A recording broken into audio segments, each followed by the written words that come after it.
సంక్రాంతికి రిలీజ్ అయిన 'game changer', 'Daaku Maharaj' and 'సంక్రాంతికి వస్తున్నాం'. ఈ మూడిట్లో మీకు ఏ సినిమా బాగా నచ్చింది? సంక్రాంతి విన్నర్ ఎవరు? అని కింద కామెంట్స్‌లో చెప్పండి. నిన్న నైట్ సోనీ లివ్ ప్లాట్‌ఫార్మ్‌లో 'పని' అనే మూవీ చూసా.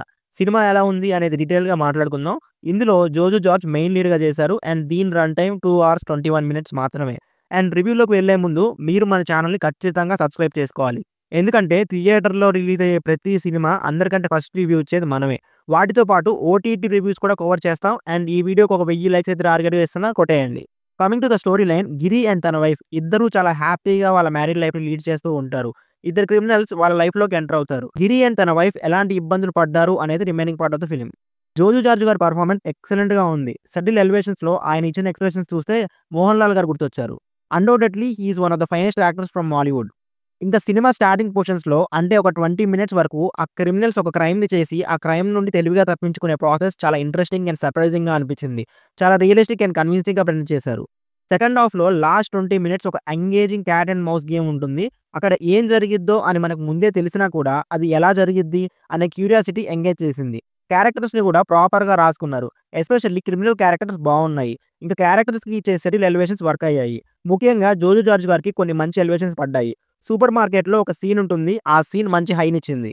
ఇక సినిమాలో ఒక చేస్ ఎపిసోడ్ ఉంటది. ఆ ఎపిసోడ్‌లో ఎవడెక్కడి నుండి వస్తాడో అనే టెన్షన్‌తో ఒక ఇంట్రెస్టింగ్ మైండ్ గేమ్‌ని క్రియేట్ చేశారు. టెక్నికల్‌గా ప్రతి యాస్పెక్ట్ స్టాండర్డ్ క్వాలిటీస్‌లోనే ఉన్నాయి. బీజీఎం మాత్రం కొన్ని పోర్షన్స్‌లో చాలా బావుంది. కమింగ్ టు ద నెగెటివ్స్, ముందసలు స్టోరీ చాలా తక్కువగా ఉంది. అంటే స్టోరీ లైన్ చిన్నగా ఉన్నా కూడా అందులో కాన్ఫ్లిక్ట్స్ ఎక్కువగా ఉంటే మనకి స్టోరీ తక్కువగా ఉన్నది అనే ఫీలింగ్ కలగదు. బట్ ఈ సినిమాలో కాన్ఫ్లిక్ట్ కూడా చాలా తక్కువగా ఉంటుంది. అది మనం ఆల్రెడీ రీసెంట్‌గా చాలా మూవీస్‌లో చూస్తున్నదే. ఈ మధ్య ఎమోషన్ కోసం అందరూ ఒక్కటే విషయాన్ని పట్టుకొని వేలాడుతున్నారు. సరే, అది సీరియస్ ఇష్యూనే. అలా అని చెప్పి ప్రతి సినిమాలో అదే పాయింట్‌ని కాన్ఫ్లిక్ట్‌కి, ఎమోషన్‌కి వాడేస్తే ఎలా? తమిళ్, మలయాళం, హిందీ, కన్నడ, తెలుగు ప్రతి లాంగ్వేజ్‌లోనూ ఈ పాయింట్‌ని పిప్పి పిప్పి చేస్తున్నారు. ఇంకా సినిమా స్టార్ట్ అయిన 20 మినిట్స్ నుండి ఇంటర్వెల్ వరకు ఎటువంటి ప్రొసీడింగ్స్ ఉండవు. చాలా అంటే చాలా సాగదీసి బోర్ కొట్టించారు. నిజంగా స్లోనెస్ నెసెసరీ ఉన్న ఒక సినిమాని స్లోగా ప్రెజెంట్ చేస్తే ఓకే. కానీ ఫాస్ట్ పేస్డ్‌గా వెళ్ళాల్సిన ఒక సీరియస్ థ్రిల్లర్‌ని కూడా అంతసేపు డ్రాగ్ చేస్తే డిస్కనెక్ట్ అయిపోతాం. ఈ సినిమాకున్న మేజర్ ప్రాబ్లమ్ ఏంటంటే హై ప్రెడిక్టబిలిటీ.